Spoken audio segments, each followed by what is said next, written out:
경제학 읽어주는 여자 5번째 시간. 안녕하세요. 저는 경제학과 출신의 에디터 해피유라라고 합니다. 오늘 경제학 읽어주는 여자 미시경제학에서는 사과, 가격 탄력성의 결정 요인부터 읽어드리도록 하겠습니다.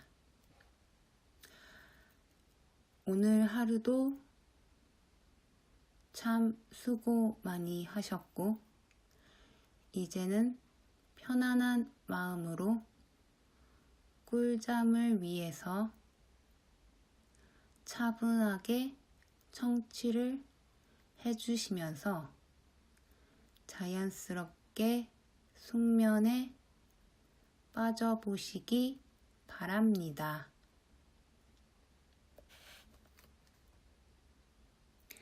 가격 탄력성의 결정 요인.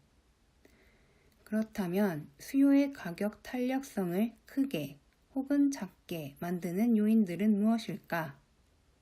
첫째로 상품의 성격을 들 수 있는데, 식료품이나 네이 같은 생활 필수품은 가격 탄력성이 일반적으로 매우 작다.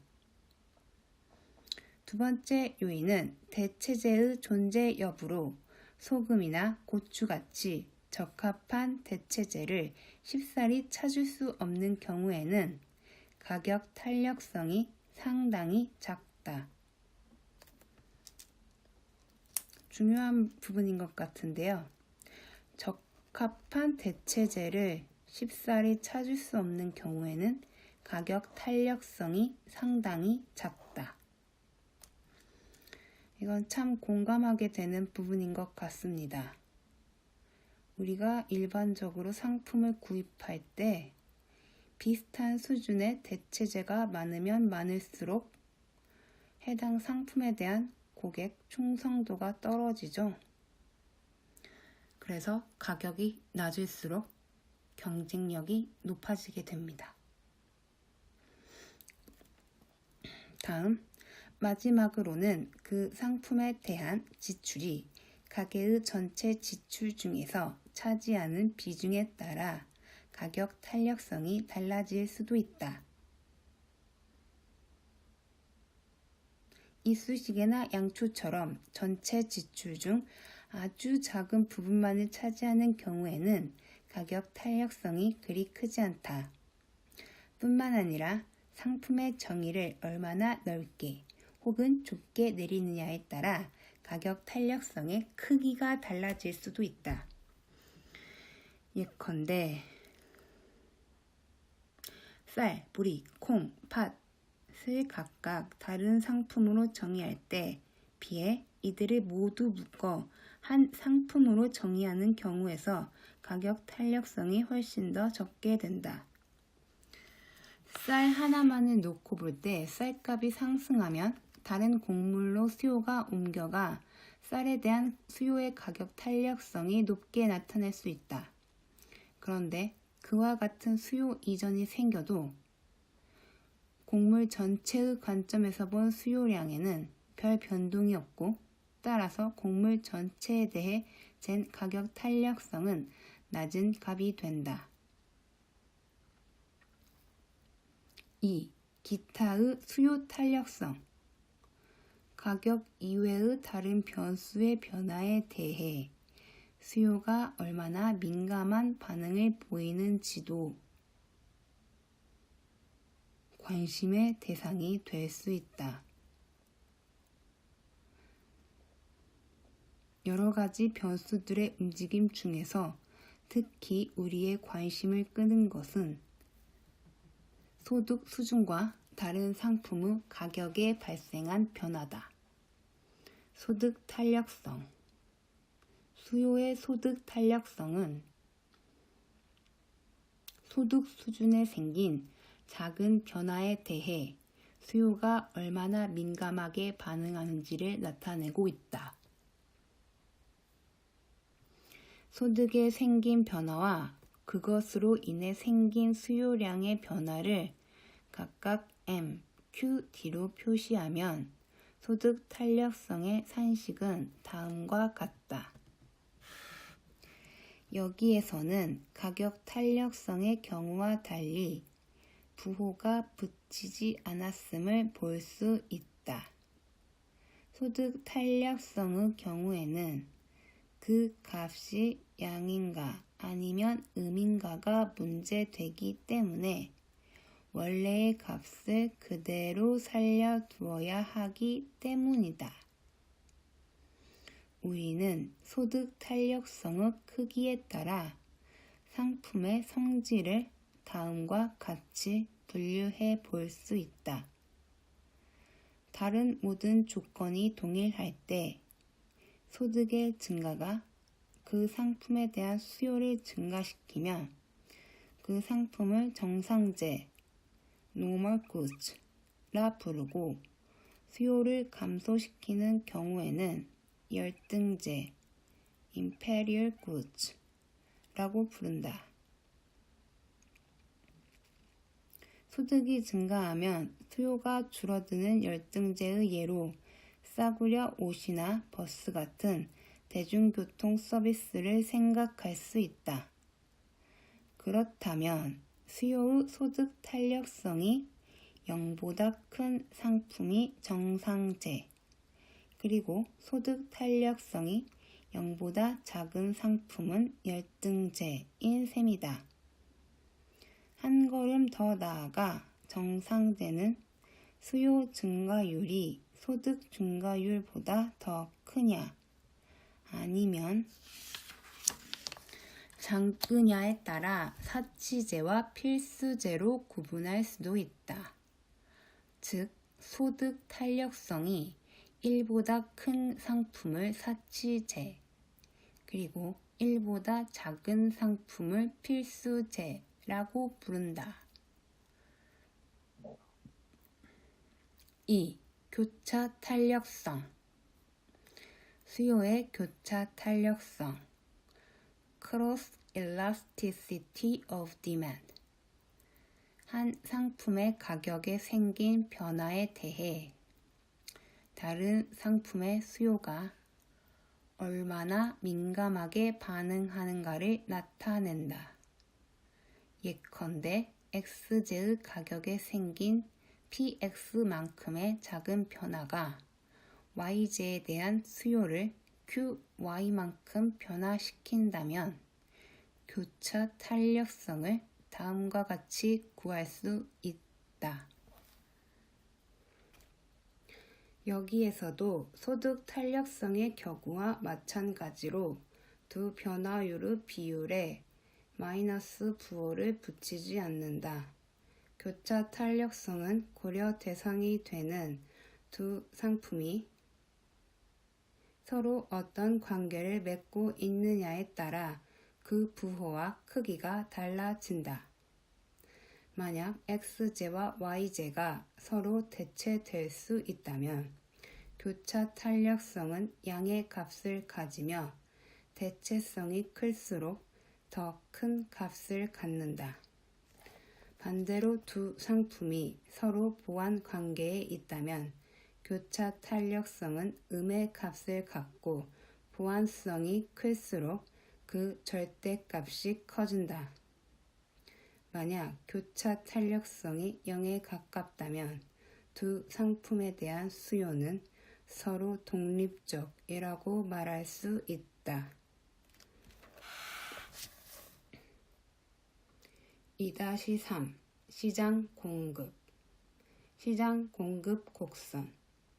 상품에 대한 시장 수요가 소비자 혹은 가계의 효용 극대화를 위한 노력에서 파생되어 나오는 것이라면 상품의 시장 공급은 기업의 이윤 극대화 행동과 밀접한 관련을 갖고 있다. 수요에 영향을 주는 요인이 여러 가지일 수 있는 것처럼 공급에 대해 영향을 미치는 요인에도 여러 가지가 있다. 기업이 공급하고자 하는 상품의 양에 대해 가장 큰 영향을 미치는 것은 물론 바로 그 상품의 가격이다. 기업이 공급하고자 하는 상품의 양에 대해 가장 큰 영향을 미치는 것은 물론 바로 그 상품의 가격이다. 또한 공급되는 양은 그 상품의 생산에 투입되는 생산 요소의 가격, 생산 기술, 공급자의 수, 미래에 대한 기대 등 여러 요인의 영향을 받는다. 앞에서 본 시장 수요의 경우에서와 같이 시장 공급 함수 안에서 공급량의 가장 중요한 결정 요인인 가격의 변화만을 허용하고 나머지 변수들은 일단 불변인 것으로 가정해 다음과 같이 쓸 수 있다. 물론 이 경우에도 공급되는 양은 특정한 길이의 시간에 대해서 정의되는 유량의 성격을 갖는다. 이 시장 공급 함수를 그림으로 옮겨 놓으면 시장 공급 곡선이 되는데 보통의 경우 그림 2-4에서 보는 바와 같이 모양을 갖는다. 이는 상품의 가격이 올라갈 때 기업이 더 많은 양의 상품을 공급하고자 한다는 것을 뜻하는데 기업이 생산량을 늘릴 때 추가적으로 생산되는 것에 대해서는 더 높은 생산 비용을 들여야 한다는 사실과 관련이 있다. 그 상품의 가격이 변화하면 공급 곡선 위에 운동이 일어나고 그 외의 독립 변수들이 변화하면 공급 곡선의 이동이 일어나는 것은 수요 곡선의 경우와 다를 바 없다.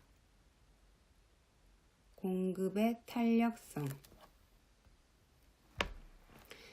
원칙적으로 말하면 공급의 경우에도 가격 변화에 대한 반응의 민감성뿐 아니라 다른 모든 독립 변수의 변화에 대한 반응의 민감성을 각각 다른 공급의 탄력성이라는 이름을 붙여 측정할 수 있다.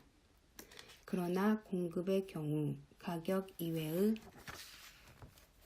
다른 변수들에 대한 탄력성은 그다지 큰 관심의 대상이 되지 않고 오직 가격 탄력성만 관심의 대상이 되는 것이 보통이다. 공급의 가격 탄력성 혹은 줄여서 공급의 탄력성은 다음과 같은 산식에 의해 계산할 수 있다. 공급량의 변화율 나누기 가격의 변화율. 선분의 모양을 갖는 공급 곡선의 경우에는 다음과 같이 간단하게 공급 탄력성을 계산해낼 수 있다. 그림 2-5에서 보는 공급 곡선상의 B점에서 탄력성을 구하려 한다고 하자. 식 2-6에 포함되어 있는 여러 변수의 값을 그림에 나타낸 여러 선분의 길이로 대체하여 B점에서의 가격 탄력성을 다음과 같이 구할 수 있다. 이 식에 따르면 그림 2-5에서 보는 공급 곡선의 경우에는 그 위에 어느 점에서 탄력성을 재든 1보다 큰 값을 갖는다. 그리고 오른쪽에 있는 점일수록 탄력성의 크기가 작아져 1에 가까워진다. 만약 원점에서 출발하는 직선의 공급 곡선이라면 이 그림에서의 D점이 원점과 겹치는 경우이므로 그 위의 어디에서나 탄력성이 1의 값을 갖는다.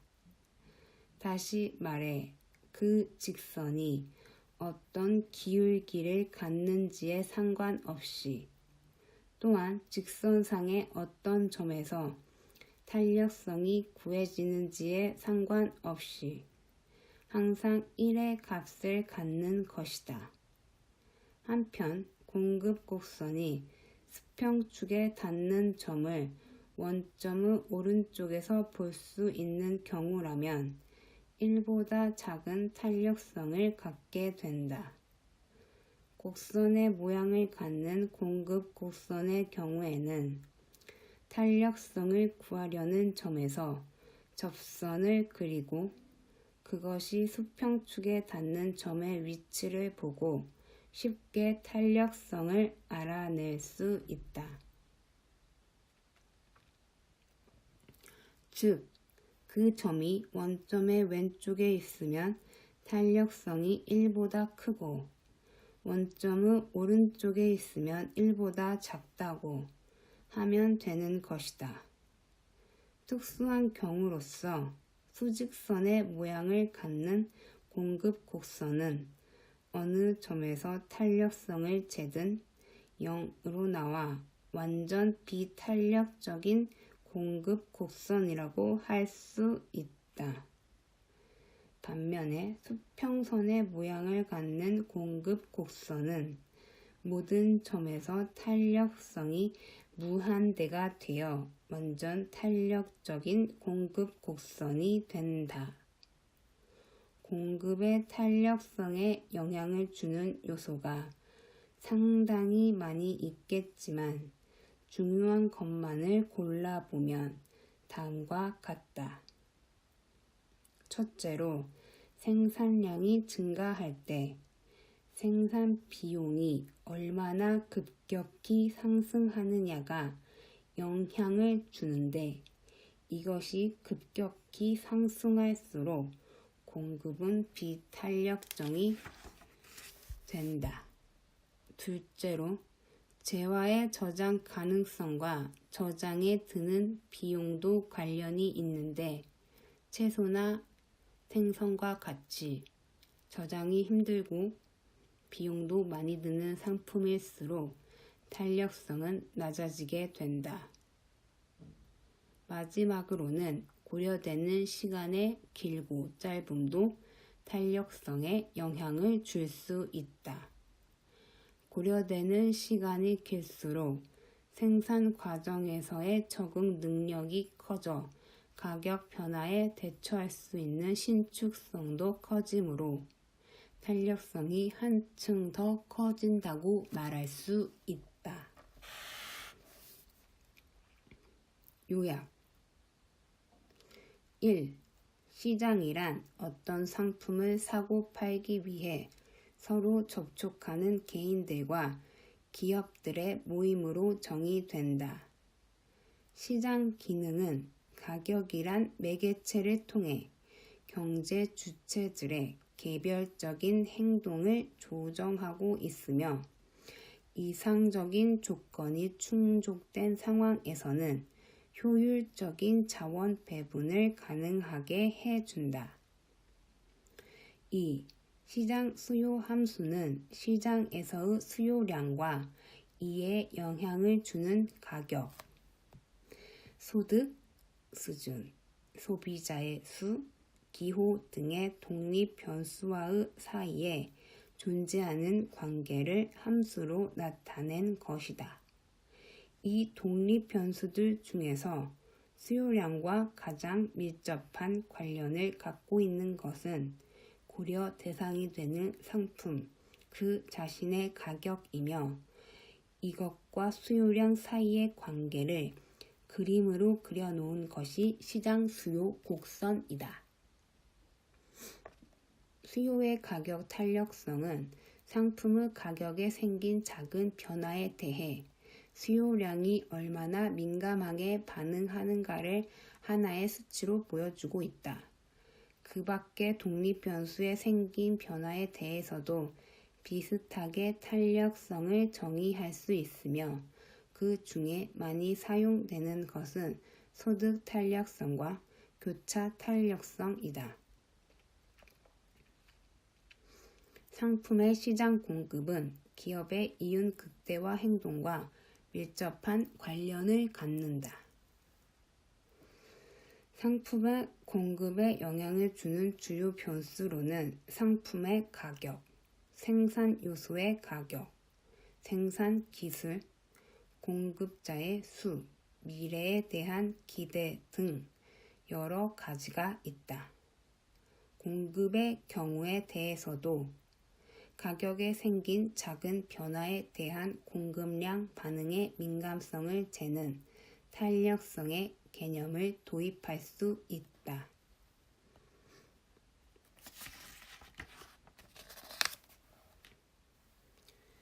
이제는 제3장으로 넘어왔습니다. 미시경제학 제3장 시장의 균형 3-1 시장 균형의 분석 3-2 균형의 안정성 3-3 균형 분석의 응용 이 장의 개요 앞장에서 시장의 개념과 더불어 수요와 공급에 대해 자세히 살펴보았으므로 이제는 시장에서의 균형에 대해 논의할 준비를 마친 셈이다. 이 장에서는 우선 시장에서의 균형이 무엇을 뜻하는지에 대해 설명한 후 균형의 성격과 관련해 중요한 의의를 갖는 균형의 안정성에 관해 설명하려고 한다. 끝부분에 가서는 균형에 관한 이론적 논의를 현실의 예에 적용시켜 봄으로써 이론과 현실의 접목을 시도해 보려고 한다. 경제학을 공부할 때 이론의 내용을 그 자체로 이해하는 일도 중요하지만 거기에서 그쳐버린다면 그 공부에서 별로 큰 의미를 찾을 수 없다. 우리는 항상 어떤 이론이 현실에 어떻게 적용될 수 있는지에 관심을 기울여야 한다. 그렇게 하는 것만이 경제학을 쓸모없이 어렵기만 한 학문으로 만들지 않는 유일한 길이라고 생각한다. 3-1 시장 균형의 분석 균형의 의미 제1장에서 균형의 개념에 대한 일반적인 설명을 한 바 있다. 여기에서는 구체적으로 상품 시장에서 어떻게 균형이 형성되고 그 균형이 의미하는 바가 무엇인지에 대해 자세히 설명하려고 한다. 균형 가격 어떤 상품 시장에서의 수요 곡선과 공급 곡선이 그림 3-1에서 보는 것처럼 주어진 상황에서 그 상품의 시장 가격이 P1로 정해졌다면 시장에서는 무슨 일이 일어날 것인가? 그림을 보면 이 가격에서 기업들은 QS1만큼의 상품을 공급하려고 하는데 소비자들은 QD1만큼만 수요하려고 할 것임을 알 수 있다. 따라서 이 시장에서는 팔고자 하는 상품 중 일부가 팔리지 않는 초과 공급, excess supply 상태가 나타난다. 초과 공급의 존재는 가격을 P1의 아래쪽으로 떨어지게 하는 압력으로 작용하기 때문에 다른 교란 요인이 없어도 가격이 현재의 수준에 머물러 있을 수 없다. 이와 반대로 P2 같이 너무 낮은 가격 하에서는 초과 수요가 발생해 가격이 상승하게 된다. 이처럼 어떤 가격 하에서 초과 공급이나 초과 수요가 존재하면 시장은 균형을 이루지 못한다. 그런데 만약 가격이 P별표로 주어진다면 수요하려는 양과 공급하려는 양은 서로 같게 된다. 그러므로 초과 공급이나 초과 수요가 생기지 않고 이 가격은 다른 교란 요인이 없는 한 계속 유지될 수 있다. 이렇게 시장의 균형을 가져다 준다는 뜻에서 P별표를 Equilibrium Price라고 부른다. 물론 이 가격에 거래되는 상품의 양은 그림에서 보는 것처럼 Q별표가 된다. 수요 곡선과 공급 곡선이 교차하는 점 E는 이와 같은 균형 가격과 균형 거래량을 대표하고 있어 균형점이라고 부른다. 연습삼아 수요 함수와 공급 함수가 다음과 같은 단순한 형태로 주어진 경우를 예로 들어 균형 가격을 도출해 보기로 하자.